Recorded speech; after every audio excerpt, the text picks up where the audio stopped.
Shalom Bapak Ibu Saudara yang terkasih dalam Tuhan. Bagaimana kabarnya? Saya percaya setiap kita pasti luar biasa. Karena kita tahu bahwa Tuhan sungguh luar biasa di dalam setiap kehidupan kita. Tuhan sungguh baik dalam setiap kehidupan kita. Meskipun hari ini kita belum bisa bertemu secara langsung, tapi kita akan bersama-sama beribadah secara online di GBI Margonda. Hari ini tepat pada tanggal 1 November 2020, kita akan melaksanakan perjamuan kudus.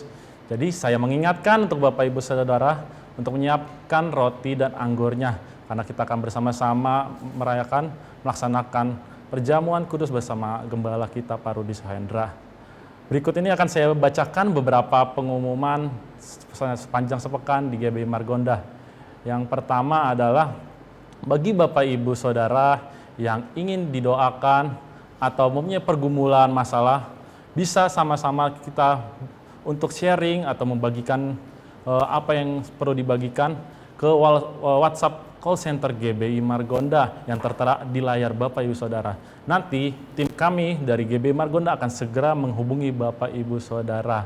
Berikutnya, bagi Bapak Ibu Saudara yang memiliki anak-anak atau sekolah minggu, bisa bergabung bersama di sekolah minggu online GBI Margonda bersama-sama kakak sekolah minggu di grup WhatsApp Orang Tua Hebat. Ajak anak-anak kita untuk bergabung di sana, supaya di sana kita bisa sama-sama belajar firman Tuhan dan bisa mengenal Tuhan khususnya untuk anak-anak kita. Dan akan dibagikan materi-materi pengajaran atau lagu-lagu yang bisa dinyanyikan pada saat sekolah minggu online. Jadi mari kita bergabung bersama-sama untuk di sekolah minggu online. Berikutnya kita bagi Bapak Ibu Saudara yang ingin memberikan persembahan, baik persembahan minggu maupun persembahan persepuluhan, dan persembahan lainnya dapat ditransfer ke rekening bank yang tertera di layar Bapak Ibu Saudara, atau juga bisa scan QR Code yang sudah tertera di layar Bapak Ibu Saudara. Dan juga bagi Bapak Ibu Saudara yang ingin berpartisipasi untuk mengucapkan selamat hari Minggu, yuk kita bisa sama-sama ucapkan, jadi nanti akan ditampilkan setelah ibadah selesai, dan Bapak Ibu Saudara bisa berpartisipasi di situ untuk memberikan semangat, doa, dan harapan buat saudara-saudara kita, jemaat-jemaat yang lain yang menyaksikan ibadah online ini. Dan saya juga mengingatkan untuk minggu depan kita akan tetap ibadah online. Jadi mari persiapkan hati dan pikiran kita untuk sama-sama beribadah untuk ke dalam hadirat Tuhan. Baik, demikian pengumuman untuk minggu ini. Sebelum kita memulai ibadah kita di minggu ini, kita akan sama-sama mendeklarasikan Pentakosta ketiga yang akan tertera di layar Bapak Ibu Saudara. Mari kita sama-sama baca. Pentakosta ketiga adalah pencurahan Roh Kudus yang dahsyat di zaman now, melebihi yang terjadi di Azusa Street. Pentakosta ketiga akan mengakibatkan penuaian jiwa yang terakhir sebelum Tuhan Yesus datang kembali. Pentakosta ketiga akan membangkitkan generasi Yeremia, yaitu anak-anak muda yang dipenuhi Roh Kudus, cinta mati-matian kepada Tuhan Yesus, tidak kompromi terhadap dosa, dan akan bergerak untuk memenangkan jiwa. Pentakosta ketiga lahir di Indonesia yang bergerak ke bangsa-bangsa. Gerakan ini dari timur ke barat dan akan kembali ke Yerusalem. Pentakosta ketiga akan memberikan kuasa untuk menyelesaikan amanat agung Tuhan Yesus, dan setelah itu Tuhan Yesus datang kembali. Haleluya, amin. Selamat beribadah, Tuhan Yesus memberkati. Shalom jemaat Tuhan dimanapun Anda berada, puji nama Tuhan. Kita bergabung dan bertemu kembali dalam ibadah online GBI Margonda. Mari sebelum kita memulai saudara, kita siapkan hati kita. Kita berdoa menghadap Tuhan. Terima kasih Tuhan, kami boleh ada kembali beribadah kepadamu Tuhan walaupun melalui online. Namun kami percaya ya Tuhan Yesus, Engkau tetap hadir dimanapun kami berada. Dan kami percaya kuasa-Mu ya Tuhan Yesus bekerja Tuhan. Ketika kami menyerukan nama-Mu, ketika kami memanggil nama-Mu Yesus. Dan Engkau menjamin nama-Mu ya Tuhan yang berkuasa untuk menyembuhkan, untuk memberikan kekuatan, pengharapan, pemulihan, bahkan kesembuhan. Kuasa-Mu yang ajaib terjadi dalam hidup kami. Terima kasih Tuhan. Dan biarlah pada saat beribadah terus mata kami tertuju kepadamu. Kami terus menyendengkan telinga kami mendengar-Mu ya Tuhan. Berbicaralah kepada kami. Nyatakan hadirat-Mu ya Tuhan. Kami rindu berjumpa dengan-Mu. Haleluya. Haleluya. Haleluya. Terima kasih. Terima kasih. Oh haleluya.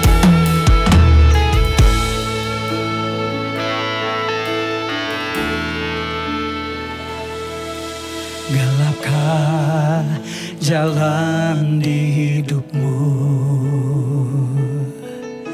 telah putus harapan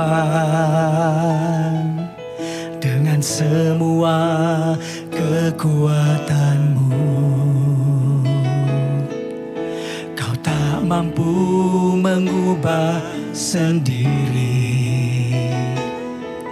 namun masih ada kuasa tak terbatas yang masih sanggup mengubahkanmu.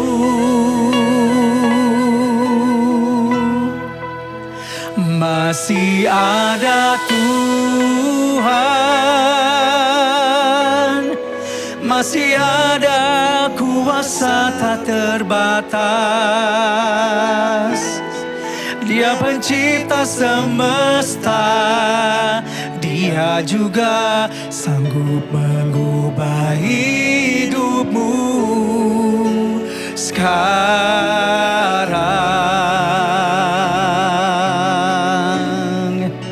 Masih ada Tuhan,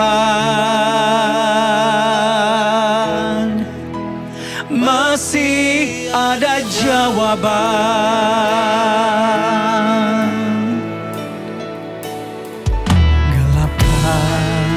Jalan di hidupmu, telah putus harapan dengan semua kekuatanmu. Kau tak mampu mengubah sendiri, namun masih ada kuasa tak terbatas yang masih sanggup mengubahkanmu.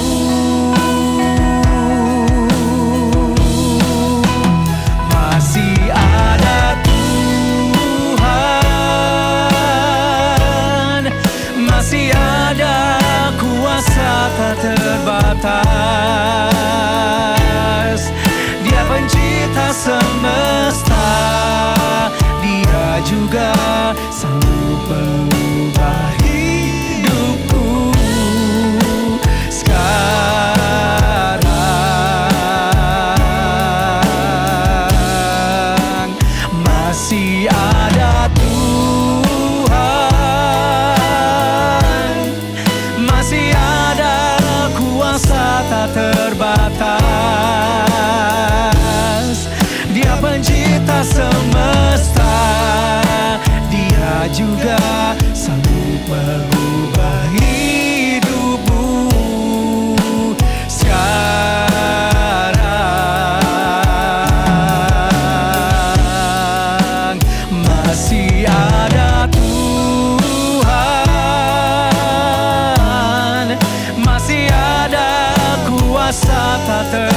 atas. Dia pencipta semesta, Dia juga sanggup mengubah hidupmu sekarang.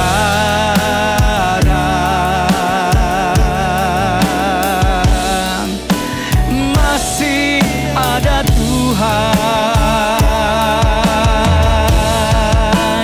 masih ada jawaban.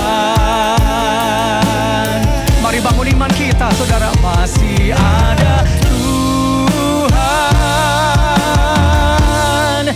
masih ada kuasa tak terbatas. Dia pencipta semesta, Dia juga sanggup mengubah hidupmu sekarang. Oh, masih ada Tuhan, masih ada kuasa tak terbatas. Amin. Dia pencipta semesta, Dia juga sanggup mengubah hidupmu sekarang.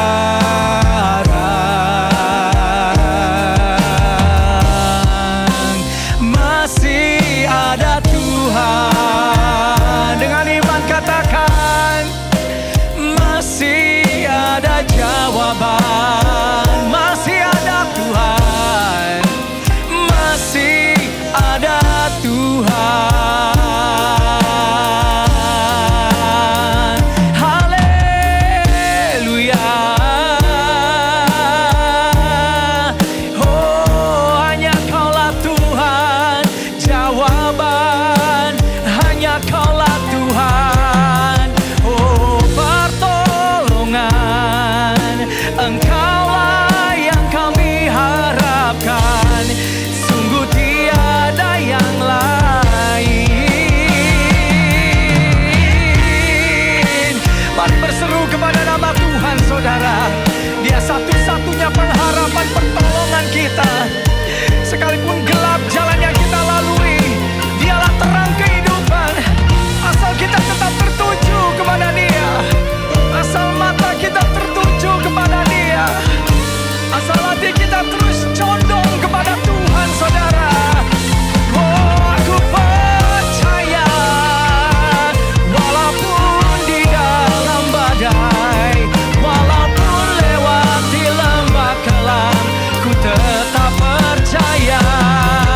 Kau beri pengharapan, Engkau menyertai.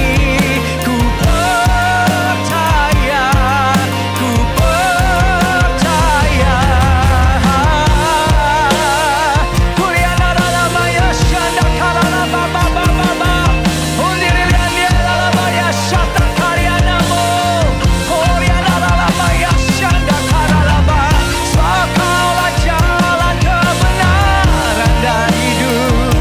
Oh, takkan Kau biarkan, takkan pernah Kau tinggalkan. Ku berjalan sendiri, aku percaya Kau hadir di sini sekarang, menyertai, menuntun bahkan menggendongku.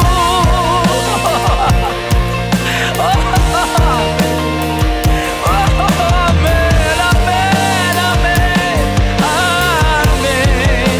Oh, Yana dalam maya syanda kadala bata karyandai. Mari serukan nama Yesus, saudara. Oh, Tuhan Yesus, oh Tuhan Yesus, oh ya Tuhan Yesus, ya Tuhan Yesus. Yana dalam maya syanda kadala badala baba baba baba. Oh, Yana dalam maya syanda kadala badala badala ba. Oh, Yana dalam maya darala baya syakada badala badala balayanda karala baba. Oh, rababata karala baya syanda karala baba. Oh, rabalata karyande karala maya syanda. Oh, Yana dalam maya syanda ralaba. Kami melihat rancangan yang indah, rancangan yang penuh dengan masa depan yang indah. Tak pernah biarkan, tak pernah tinggalkan, selalu menyertai, Kau tetap Allah. Kau tetap Tuhanku, Yesus.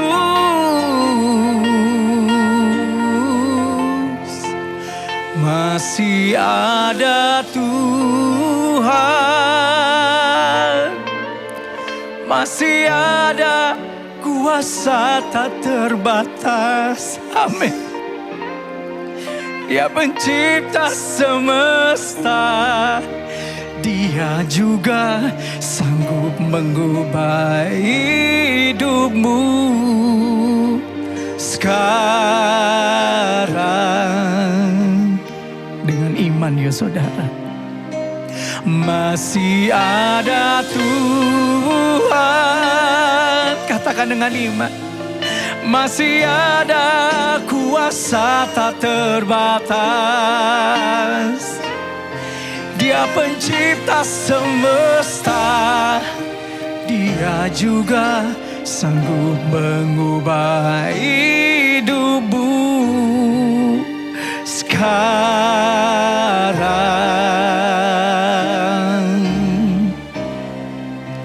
Masih ada Tuhan, masih ada jawaban, masih ada Tuhan, masih ada Tuhan. Sekali lagi katakan, masih ada jawaban.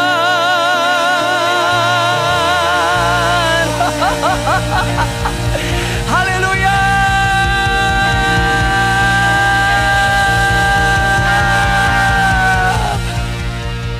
Karena Kau telah menjamin kami, Engkau tetap Tuhan dan Allah bagi kami yang hidup. Dan di dalam-Mu selalu ada jawabannya Tuhan. Terima kasih Tuhan Yesus, kami bangga menjadi milik kepunyaan-Mu. Kami bangga Engkau menjadi kota benteng kami, perlindungan kami, tempat kami berlari, tempat kami berseru dan menyerukan nama-Mu. Kau sediakan kemenangan yang gilang gemilang bagi kami ya Tuhan. Terima kasih Tuhan. Kami mau bersorak demi nama-Mu yang hebat, ajaib dan perkasa. Nama Yesus Tuhan bagi hidup kami. Haleluya. Dimanapun kita berada, kita berikan tepuk tangan buat Tuhan Yesus saudara. Dan berikan, katakan haleluya buat Tuhan. Haleluya. Haleluya. Makasih Tuhan. Ya, kebenaran mula yang memerdekakan kami. Kebenaran mula ya Tuhan menjadi perisai bahkan kemenangan bagi kami, kemerdekaan bagi kami. Yes. Haleluya. Kami nyatakan, Kau gunung batuku dan Kau kota bentengku, tak akan ku ragu. Kau menjamin hidupku, Kau keselamatanku, dan Kau yang membelaku, tak akan ku takut. Kuasa-Mu di dalamku, walau badai menerpa di dalam hidupku ini. Tangan-Mu Tuhan mengangkatku tinggi. Kau Tuhan yang benar, tak pernah tinggalkan. Dahulu, sekarang, selamanya. Janji-Mu tak berubah. Kau Alfa dan Omega, awal dan akhir. Semesta alam memuja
Puji nama Tuhan. Baik, selanjutnya kita akan menyimak Voice of Pentecost. Tuhan Yesus memberkati. Shalom saudara sekalian, dimanapun saudara berada, saya berdoa, perlindungan dan hadiratnya memenuhi saudara selalu. Kita akan membahas mengenai apakah boleh orang percaya menghardik setan dan juga sakit penyakit. Lalu apakah ada landasan firman dari kebiasaan yang umumnya orang Pentakosta lakukan ini? Sampai hari ini kita masih mempercayai bahwa Allah masih mau melakukan mujizat di tengah-tengah dunia. Baik itu mujizat kesembuhan, kelepasan dari keterikatan, maupun providensia Tuhan di keseharian hidup kita. 1 Korintus 3 ayat 9 jelas berkata bahwa kita adalah kawan sekerja Allah di dunia ini. Dan Yesus mengutus umatnya untuk memberitakan Injil sembari mengusir setan demi namanya dan mendoakan mereka yang sakit. Di tengah dunia yang dipenuhi oleh sakit penyakit dan banyak kelemahan ini, apa yang dapat umat Tuhan lakukan secara rohani bagi keselamatan negeri kita? Kita berdoa dan menghardik sakit penyakit ini agar Allah berpekara dan mengadakan mujizatnya. Khususnya bagi Indonesia yang sedang dilanda COVID-19. Hal ini dilandasi dan dipagari oleh 4 hal. Yang pertama, teladan Yesus yang melakukan mujizat supernatural. Di dalam perjanjian baru, tercatat ada 7 kali Yesus mengusir setan dalam kitab Matius, Markus, dan Lukas. Dan begitu banyak catatan Yesus menyembuhkan mereka yang sakit, baik secara perorangan maupun secara kalayak ramai. Kalau kita adalah kawan sekerja Yesus dan percaya bahwa kita diberi kuasa oleh Roh Kudus untuk mengusir setan dan menyembuhkan sakit penyakit, maka kita pun akan berlaku demikian. Pengetahuan Alkitab kita akan lebih kuat jika disertai oleh pengalaman iman yang sama. Kita membaca bahwa Yesus sering melakukan kesembuhan. Dia memberikan kuasa yang sama kepada para murid. Seperti di dalam Lukas pasal yang 9 ayat yang pertama. Dikatakan, maka Yesus memanggil ke-12 muridnya, lalu memberikan tenaga dan kuasa kepada mereka untuk menguasai setan-setan dan untuk menyembuhkan penyakit-penyakit. Nah, secara global, umat Pentakosta meyakini bahwa orang percaya di zaman now juga diberikan kuasa untuk menghardik dan menyembuhkan. Gembala sidang kita Paniko mendapatkan tuntunan untuk melakukan KKR kesembuhan ilahi di dalam dan luar negeri. Tercatat sudah ada 318 kali KKR yang dilakukan dari tahun 2006 sampai 2019. Dan juga lewat program TV yang disaksikan oleh jutaan orang yang mengalami hadirat Tuhan. Ribuan orang mengalami kesembuhan yang juga disaksikan oleh banyak orang. Itu adalah pengalaman rohani tak terbantahkan yang memperkuat pengetahuan umat tentang karakter Allah yang penuh kasih itu. Kalau kita membaca sejarah kegerakan Pentakosta secara global, maka saudara akan melihat begitu banyak mujizat supernatural yang Tuhan kerjakan lewat hamba-hambanya di berbagai belahan dunia. Itu semua semata-mata karena Allah mengasihi jiwa-jiwa dan Ia ingin semua orang diselamatkan. Yang kedua, otoritas firman Tuhan. Di dalam kehidupan orang percaya, firman Tuhan menjadi dasar dari apa yang kita lakukan sehari-hari. Kalau pertanyaannya adalah, apakah orang percaya boleh menghardik sakit penyakit dan setan? Tentu kita melihat dari teks Alkitab bagaimana Yesus dan para rasul melakukannya. Di dalam Lukas pasal yang keempat, ayat yang ke-39, mertua Petrus sakit demam keras. Petrus meminta Yesus untuk datang. Yesus menyembuhkan mertua Petrus dengan cara apa? Yesus menghardik demam itu dan penyakit itu pun meninggalkan dia. Ini yang menjadi dasar bagi orang percaya. Secara spiritual, kita berdoa dan menghardik sakit penyakit seperti yang Yesus lakukan. Di dalam Yohanes pasal ke-14 ayat yang ke-12 juga dikatakan bahwa orang percaya akan melakukan pekerjaan-pekerjaan yang Yesus lakukan. Bahkan pekerjaan yang lebih besar lagi. Pekerjaan ini mencakup mujizat-mujizat yang Yesus lakukan. Karakter kerendahan hati yang Dia tunjukkan. Dan kasih yang diberikan kepada orang-orang yang membutuhkan. Inilah yang menjadi dasar bagi orang percaya untuk melangkah dengan iman di atas dasar janji firman Tuhan. Poin yang ketiga, ketaatan kepada pemerintah. Ketika gereja mengajak umatnya untuk berdoa syafaat bagi negeri ini, bukan berarti kita tidak mentaati pemerintah dalam melakukan physical distancing atau memakai masker. Roma 13 jelas mengajarkan bahwa orang percaya diminta untuk taat dan patuh kepada pemerintah sebagai hamba Allah di dunia untuk kebaikan kita.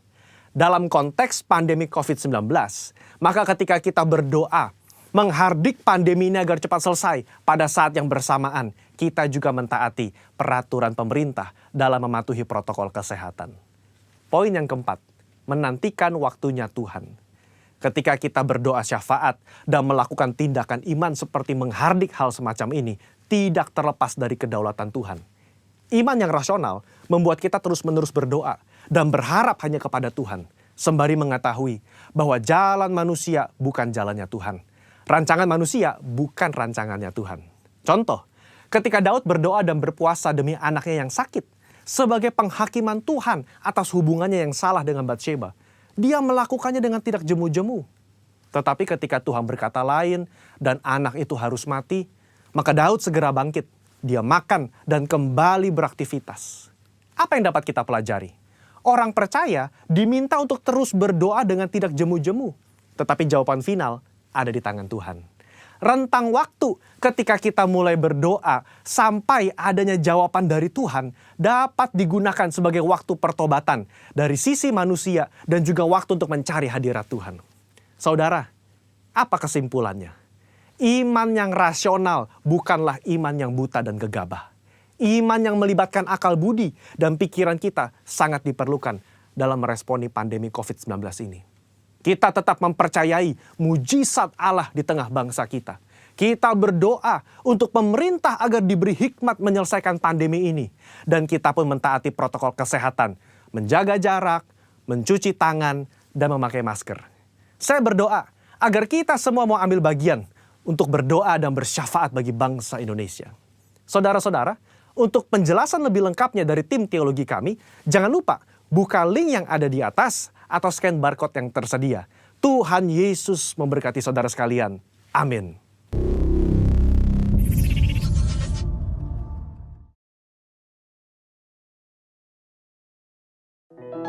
Terima kasih Tuhan, Engkau yang telah menjali jalan kebenaran dan kehidupan bagi kami. Terima kasih ya Tuhan Yesus, nama-Mu yang telah menjadi jaminan kami untuk mengalami kemenangan, untuk mengalami pemulihan, kesembuhan, bahkan mujizat kuasa-Mu yang heran ya Tuhan. Saat tiada jalan, hadapi persoalan, Yesus ada di sana dan memberiku jawaban. Pahitnya kenyataan dan tak mampu bertahan, Yesus ada di sana dan memberiku jawaban. Hanya nama Yesus, hanya nama Yesus, hanya nama Yesus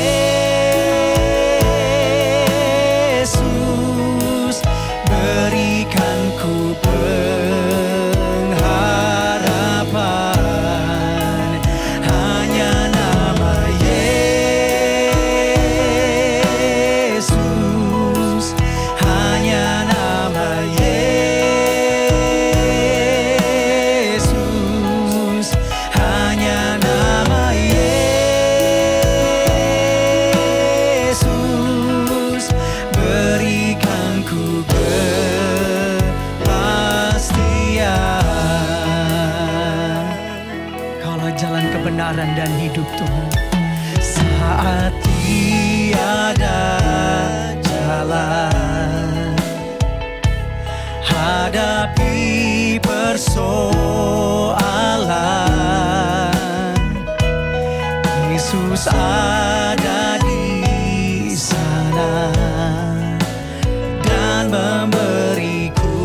Mari kita berdoa. Bapa di surga, kami ucap syukur, terima kasih buat kebaikan-Mu ya Tuhan. Kau hari ini kami bisa beribadah walaupun di dalam online. Kami percaya Engkau hadir ya Tuhan, di rumah demi rumah ya Tuhan. Dan Kau siap menyatakan kemuliaan-Mu, kuasa-Mu ya Tuhan. Sehingga setiap orang yang mengikuti ibadah lewat online ini diberkati oleh Engkau. Urapi hamba-Mu dan urapi kami semua. Terima kasih Tuhan. Dalam nama Yesus kami ucap syukur dan berdoa. Haleluya. Amin. Shalom. Puji Tuhan. Saya berdoa buat saudara semua dalam keadaan baik-baik dan diberkati Tuhan, disertai Tuhan senantiasa. Nah, kita ada di bulan November. Kita di bulan yang baru ini kita punya tema yang baru, yaitu trap atau jebakan. Karena hari-hari ini saya akan mengajak saudara merenungkan jebakan-jebakan yang bisa membuat anak-anak Tuhan tidak bisa menggenapi rencana Tuhan. Kita perlu mengerti tentang jebakan-jebakan tersebut sehingga kita bisa terhindar dari jebakan itu dan kita bisa menerima janji-janji Tuhan. Nah, khusus hari ini saya akan berbicara tentang pengajaran sesat. Nah, mari kita lihat dulu dalam Matius 24 ayat 11. Matius 24 ayat 11, firman Tuhan berkata demikian. Banyak nabi palsu akan muncul dan menyesatkan banyak orang. Suatu kali murid Yesus bertanya kepada Yesus, kapan kedatangan Yesus yang kedua kalinya dan apa tandanya? Dan Yesus memberikan tanda-tanda kedatangannya dia untuk kedua kalinya. Salah satu tandanya adalah di sini, yaitu banyak nabi palsu akan muncul dan menyesatkan banyak orang. Jadi saudara bisa perhatikan di sini, kalau 2000 tahun yang lalu, kira-kira tahun 90 kitab Wahyu ditulis, maka di sana dikatakan Yesus berkata, "Aku datang segera." Berarti semakin bertambah hari, semakin bertambah tahun, Yesus segera datang. Nah, tapi di sisi lain, semakin bertambah hari, bertambah tahun, maka banyak nabi palsu akan muncul. Banyak akan yang menyesatkan anak-anak Tuhan sehingga mereka tidak bisa menerima kebenaran. Nah, itu yang akan saya bahas. Tapi hari ini saya tidak akan bahas mana pengajaran palsu, mana pengajaran yang benar. Tapi saya akan melihat dari sisi iblislah yang membuat penyesatan-penyesatan tersebut. Nah, kita akan pelajari lewat di situ. Sehingga kita bisa bagaimana supaya kita tidak tersesat oleh pengajaran-pengajaran yang ada. Mari kita lihat yang pertama dari pengajaran sesat. Iblis adalah bapa pendusta. Iblis adalah bapa pendusta. Yohanes 8 ayat 44, di sana dikatakan, iblislah yang menjadi bapamu dan kamu ingin melakukan keinginan-keinginan bapamu. Ia adalah pembunuh manusia sejak semula dan tidak hidup dalam kebenaran. Sebab di dalam dia tidak ada kebenaran. Apabila ia berkata dusta, ia berkata atas kehendaknya sendiri, sebab ia adalah pendusta dan bapa segala dusta. Jadi di sini dikatakan bahwa iblis adalah bapa segala pendusta. Dan di dalam iblis tidak ada kebenaran. Jadi setiap perkataannya, tingkah lakunya, apapun juga senantiasa penuh dengan dusta. Dan memang iblis senantiasa selalu berbohong, membuat tipu muslihat. Supaya orang-orang yang tidak sadar bisa ditipunya.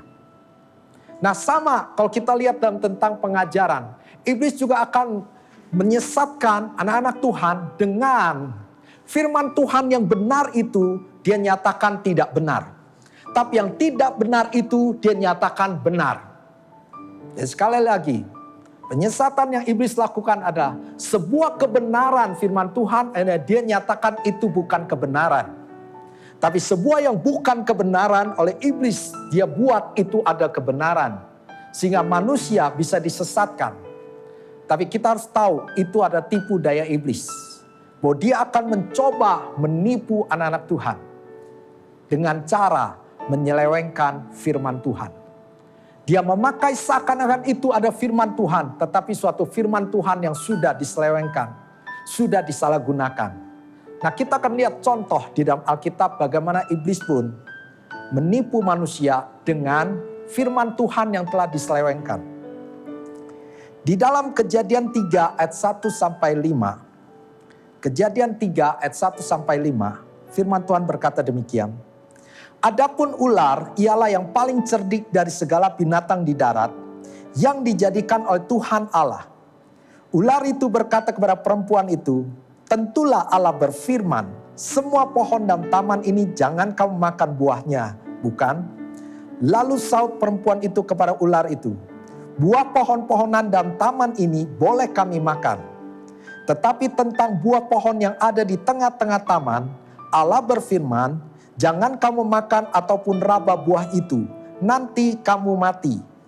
Tetapi ular itu berkata pada perempuan itu, sekali-kali kamu tidak akan mati. Tetapi Allah mengetahui bahwa pada waktu kamu memakannya, matamu akan terbuka dan kamu akan menjadi seperti Allah, tahu tentang yang baik dan yang jahat. Mari kita perhatikan ayatnya. Di ayat ke-1 dikatakan, adapun ular ialah yang paling cerdik dari segala binatang di darat yang dijadikan oleh Tuhan Allah. Ular itu berkata pada perempuan itu, tentulah Allah berfirman. Iblis seakan-akan sedang menyatakan firman Tuhan. Tentulah Allah berfirman. Semua pohon dalam taman ini jangan kamu makan buahnya, bukan? Padahal kalau Anda pelajari pernyataan Tuhan, firman Tuhan, bukan bahwa buah di taman ini tidak boleh dimakan. Kita lihat apa kata Tuhan di Kejadian 2 ayat 16 sampai 17. Kejadian 2 ayat 16 sampai 17. Lalu Tuhan Allah memberi perintah ini kepada manusia. Semua pohon dalam taman ini boleh kau makan buahnya dengan bebas.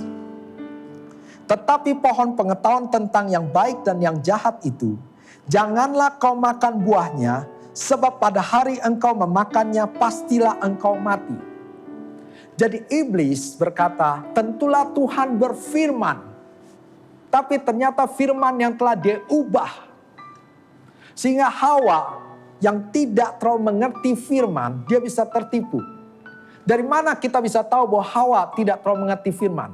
Karena ketika iblis berkata tentunya semua pohon taman ini jangan kau makan, Hawa mulai menjawab di ayat kedua. Lalu saut perempuan itu pada ular itu, buah pohon-pohonan dalam taman ini boleh kami makan. Tetapi tentang buah pohon yang ada di tengah-tengah taman Allah berfirman, jangan kamu makan ataupun raba buah itu, nanti kamu mati. Tuhan tidak pernah berkata jangan raba. Tapi Hawa menambahinya dan kata raba. Jadi Hawa kurang mengerti tentang firman Tuhan, karena itulah iblis menipu dengan firman Tuhan yang sudah diselewengkan. Bahkan kalau di ayat ini kita lihat firman Tuhan yang sudah dirubah. Setelah itu Anda lihat, iblis mulai berkata, sebenarnya kamu tidak akan mati. Karena kalau engkau makan buah pengetahuan yang baik dan buruk, engkau akan seperti Allah. Manusia diciptakan menurut gambar dan rupa Allah. Hawa harusnya mengerti bahwa dia diciptakan menurut gambar dan rupa Allah. Tapi sekali lagi, iblis bapa pendusta. Dia mulai berkata, sebenarnya Tuhan hendak menyembunyikan sesuatu yang terbaik buat manusia. Tuhan tidak mau manusia seperti Allah. Karena itu Tuhan melarang setiap orang untuk makan buah pengetahuan yang baik dan buruk. Padahal tanpa makan buah pengetahuan yang baik dan buruk, Hawa sudah serupa dengan gambar dan rupa Allah. Iblis menipu, firman Tuhan dibolak-balik. Dan akhirnya Hawa tertipu. Dia mulai memakan buah tersebut. Jatuhlah dia dalam dosa. Jadi kita bisa lihat dari sini.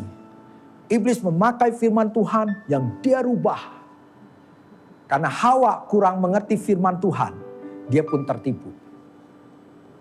Saya ambil contoh yang kedua. Yaitu bagaimana iblis mencobai Yesus. Di dalam Matius 4 ayat 6. Di sana firman Tuhan katakan, lalu berkata kepadanya, jika engkau anak Allah, jatuhkanlah dirimu ke bawah, sebab ada tertulis, mengenai engkau ia akan memerintahkan malaikat-malaikatnya dan mereka akan menatang engkau di atas tangannya, supaya kakimu jangan terantuk kepada batu. Setelah Yesus berpuasa 40 hari, maka dia dicobai oleh iblis. Pencobaan yang kedua, Yesus dibawa ke bumbungan bait Allah yang paling tinggi. Lalu iblis berkata, jikalau engkau anak Allah, jatuhkanlah dirimu ke bawah. Nanti ada malaikat yang menatang. Saudara, kalau Anda baca ayat sebelumnya, ketika Yesus dibaptis, jelas Allah Bapa berkata, inilah anakku yang kukasihi, kepadanyalah aku berkenan. Jadi Allah sudah berfirman bahwa Yesus ada anak Allah, anak yang kukasihi, dan kepada dialah aku berkenan. Jadi Yesus mengerti firman, dan Yesus tahu dia ada firman itu sendiri, dia ada Allah sendiri, dan dia ada anak Allah. Dan sekarang dicobai oleh iblis. Iblis berkata, jikalau engkau anak Allah, buktikan. Tunjukkan bahwa engkau anak Allah. Seakan-akan dia ingin membuat Yesus ragu tentang jati dirinya. Buktikan dengan cara engkau melompat dari bumbungan bait Allah. Lalu dia kutip Mazmur 91. Kali ini yang dia kutip firman Tuhannya benar. Dia tidak rubah firman Tuhan. Tapi dia mengutip firman Tuhan untuk konteks yang salah. Untuk maksud yang salah. Karena dia memerintahkan Yesus melompat. Supaya Yesus pun membuktikan bahwa dia anak Allah. Dan supaya semua orang bisa melihat bagaimana waktu Yesus melompat. Maka ada malaikat muncul menolong Yesus. Maksud Mazmur 91 itu tidak di situ. Jadi iblis mulai menipu dengan firman.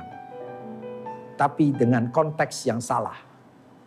Dengan tujuan hanya untuk kepentingan iblis. Tapi Yesus tahu. Maka Yesus bisa mengalahkan iblis. Dan kalau Anda mempelajari bagaimana Yesus mengalahkan iblis. Yesus mengalahkan iblis dengan firman. Karena Yesus mengerti firman, maka dia tidak bisa ditipu oleh iblis. Hari-hari ini bukan saja ada pengajaran-pengajaran sesat, firman yang dirubah-rubah.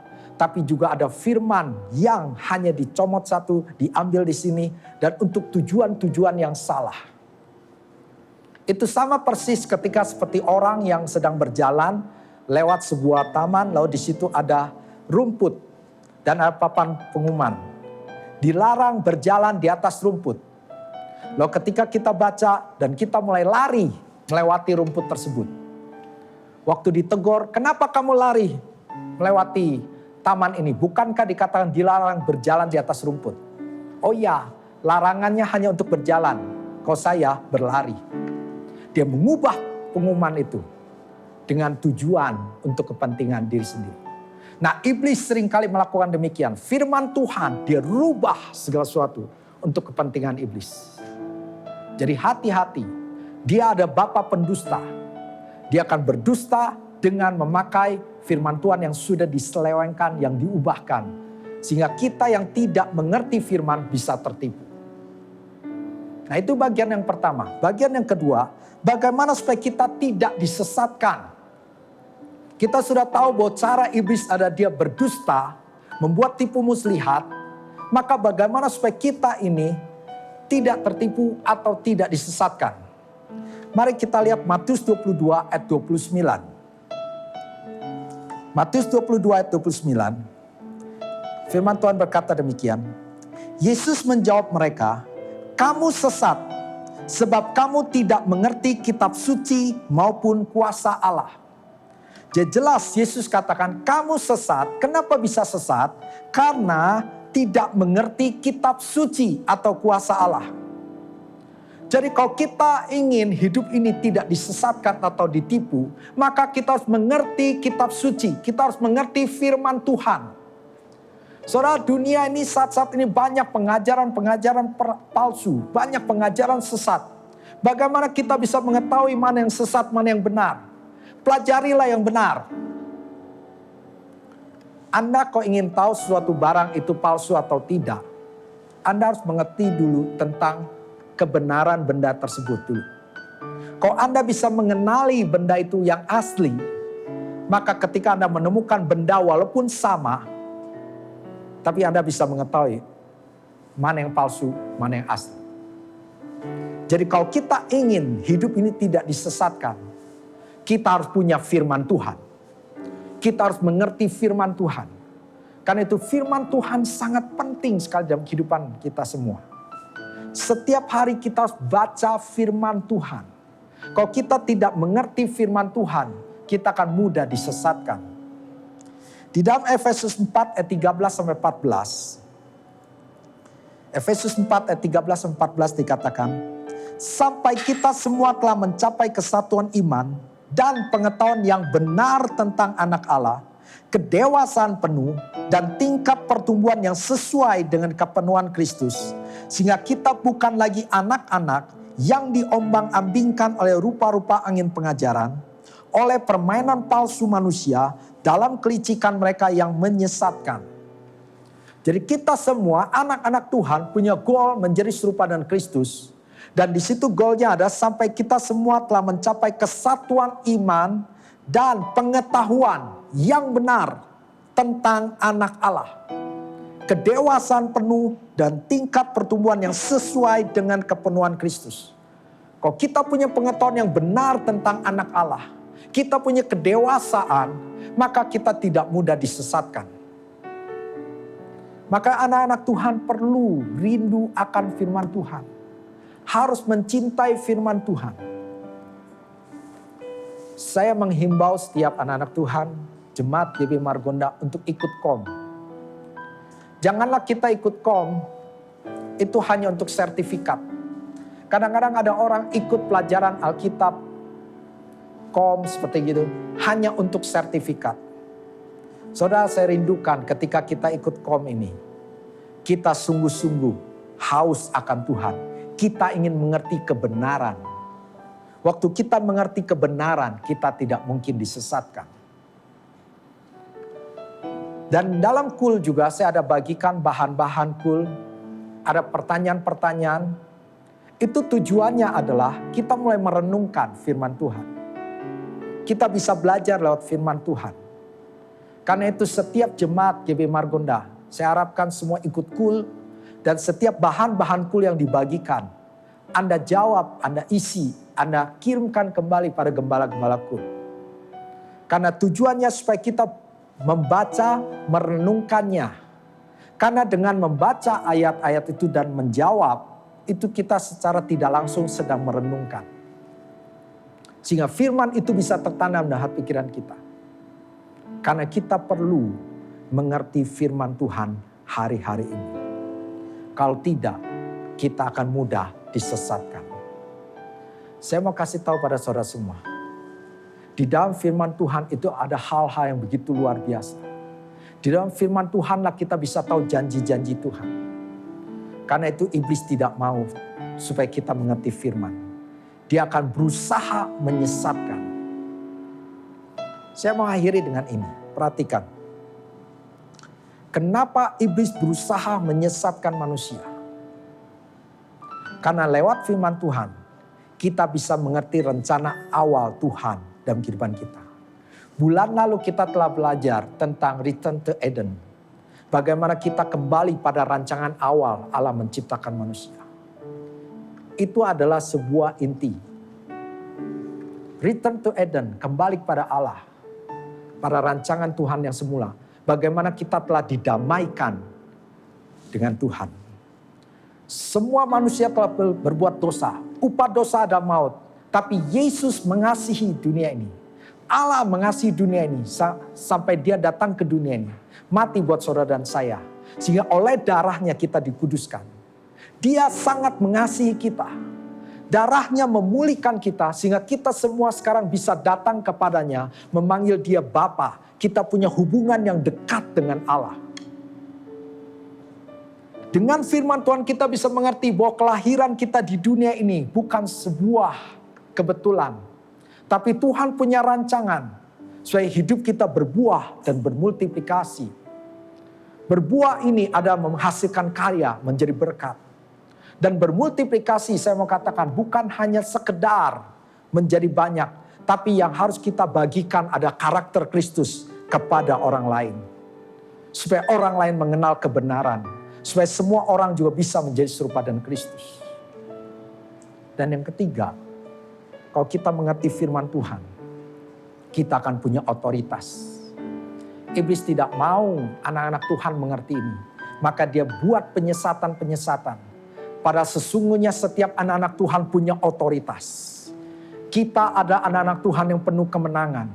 Goncangan boleh ada, segala sesuatu, tantangan, rintangan apapun juga. Bersama Yesus kita akan lakukan perkara-perkara yang besar. Banyak penipuan-penipuan iblis membuat kita hanya tidak berdaya. Kita merasa menjadi orang Kristen yang tidak berdaya. Padahal kalau kita mengetahui kebenaran, sesungguhnya kita punya otoritas. Sesungguhnya setiap anak-anak Tuhan hidup berkemenangan. Karena itu jangan pernah mau disesatkan. Kita harus mengerti firman Tuhan. Kalau kita sudah mengerti firman Tuhan, kita tidak akan digoyahkan.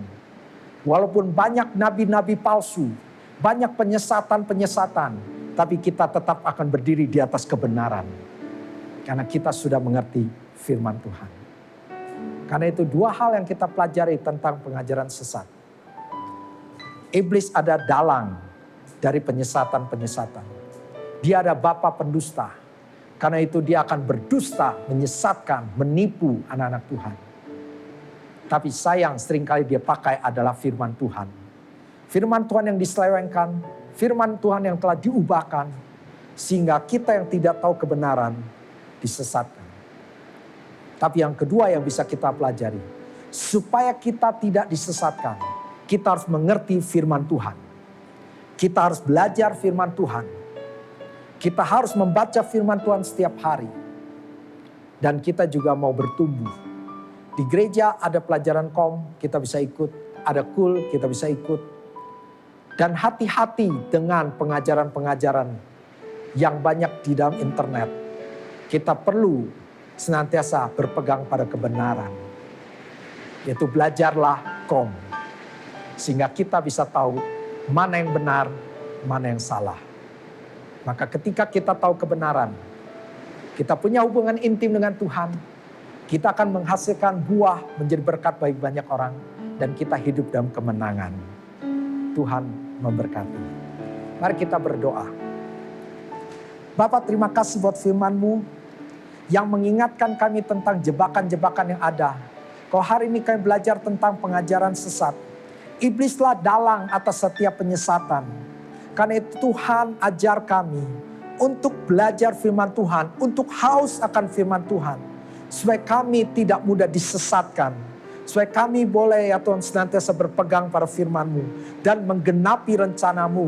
Apa yang dijanjikan firman-Mu semuanya tergenapi dalam kehidupan kami. Terima kasih Tuhan. Meteraikan firman-Mu hati pikiran kami semua. Hamba berdoa agar jemaat-Mu senantiasa haus akan Engkau. Terima kasih Tuhan. Terpujilah nama-Mu. Di dalam nama Yesus kami ucap syukur dan berdoa. Haleluya. Amin. Saya undang para pelayan Tuhan. Terima musik. Kita akan mempersiapkan diri untuk perjamuan kudus. Setiap kali perjamuan kudus kita diingatkan tentang kasih Kristus. Kita diingatkan tentang pengorbanannya di kayu salib. Upah dosa ada maut. Tapi kita bersyukur karena kasih karunia. Yesus mati ganti kita di kayu salib. Sehingga kita dibenarkan, dikuduskan, dilayakkan, bahkan dijadikan anak-anak Allah. Karena itu setiap perjamuan kudus ini, ingat kebaikan Tuhan, ingat pengorbanannya. Dan kalau Tuhan ada ingatkan ada dosa yang masih kita lakukan, bertobatlah hari ini. Minta ampun sama Tuhan. Ketika kita minta ampun, maka Tuhan akan mengampuni kita. Dan biarlah perjamuan kudus pada hari ini, kita bersekutu dan tubuh dan darah Yesus sehingga kita menerima berkat dari perjamuan kudus ini. Sehingga yang lemah dikuatkan, yang sakit disembuhkan, yang punya masalah diberikan jalan keluar. Mari kita berdoa dulu untuk firman Tuhan buat perjamuan kudus. Bapa, kami bersyukur, berterima kasih buat kasih-Mu, karya-Mu di kayu salib. Sehingga kami telah ditebus oleh darah-Mu. Sehingga kami yang percaya, kami telah dibenarkan, dikuduskan dengan darah-Mu. Pada hari ini kami akan ikut perjamuan kudus, layakkan kami, kuduskan kami ya Tuhan. Ampunilah dosa kesalahan kami. Sehingga kami layak masuk perjamuan kudus ini dan menerima berkat lewat perjamuan kudus ini. Terima kasih Tuhan. Sehingga semua yang ikut perjamuan kudus ini, yang sakit disembuhkan, yang punya masalah diberikan jalan keluar. Ada terobosan-terobosan terjadi. Terpujilah namamu. Di dalam nama Yesus kami ucap syukur dan berdoa. Haleluya. Amin. Mari kita bisa ambil roti dan anggur. Dan kita akan melakukan perjamuan kudus. Kita angkat roti setinggi-tingginya dan kita dengarkan firman Tuhan. Sebab apa yang telah kutuskan kepadamu telah aku terima dari Tuhan. Yaitu bahwa Tuhan Yesus pada malam waktu ia diserahkan, mengambil roti dan sesudah itu ia mengucap syukur atasnya. Ia memecah-mecahkannya dan berkata, inilah tubuhku yang diserahkan bagi kamu. Perbuatlah ini menjadi peringatan akan aku. Saudara-saudaraku, bukankah roti yang kita pecah-pecahkan ada persekutuan dengan tubuh Kristus? Amin. Mari kita makan dalam nama Yesus.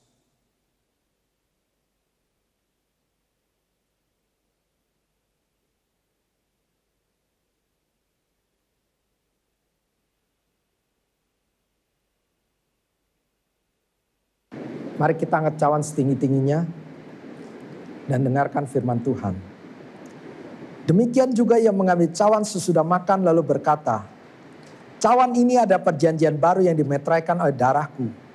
Perbuatlah ini setiap kali kamu meminumnya menjadi peringatan akan aku. Sebab setiap kali kamu makan roti ini dan minum cawan ini, kamu memberitakan kematian Tuhan sampai ia datang. Saudara-saudaraku, bukankah cawan ucapan syukur yang atasnya kita ucapkan syukur. Ada persekutuan dengan darah Kristus. Amin. Mari kita minum dalam nama Yesus.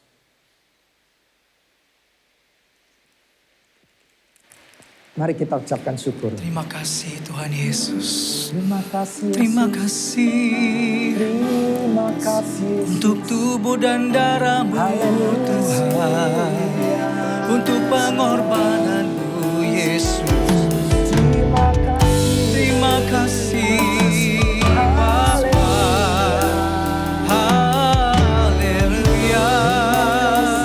Terima kasih.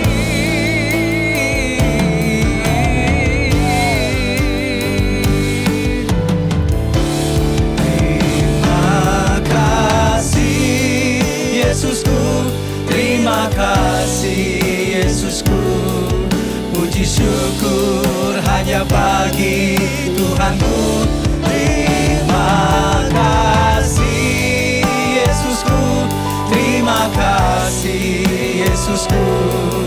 Puji syukur hanya bagi Tuhanku. Puji syukur hanya bagi Tuhanku. Puji syukur hanya bagi Tuhanku.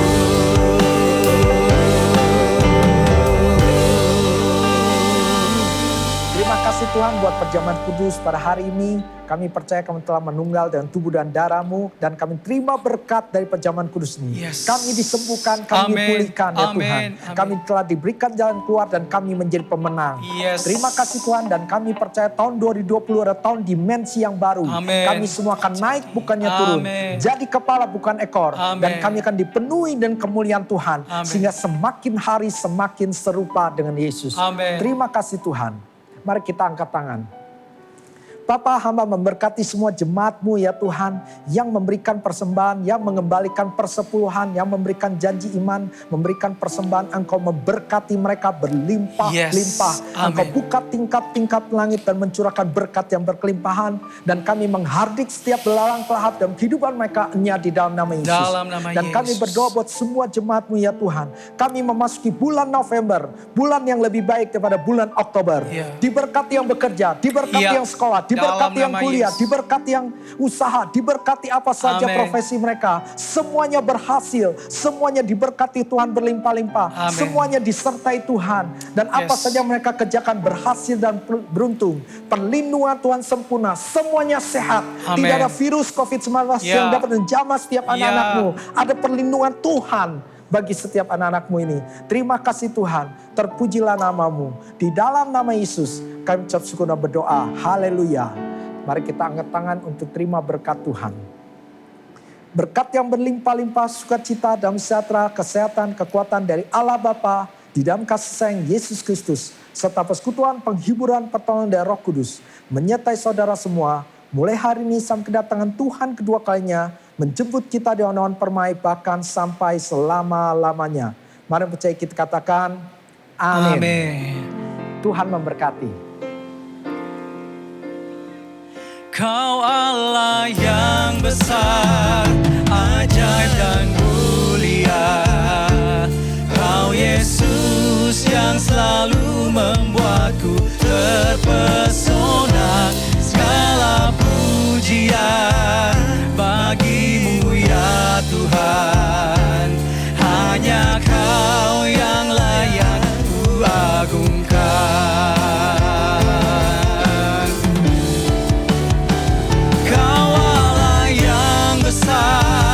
Ajaib dan mulia, Kau Yesus yang selalu membuatku terpesona. Segala pujian bagimu ya Tuhan. Hanya Kau yang layak ku agungkan. Hanya Kau yang layak ku agungkan.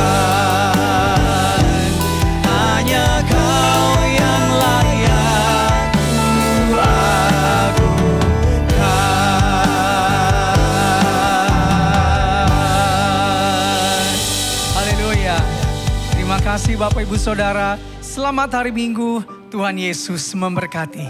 Amin. Shalom. Kami mengucapkan kepada semua jemaat dan pengurus aktivis, selamat hari Minggu. Tuhan Yesus memberkati. Shalom.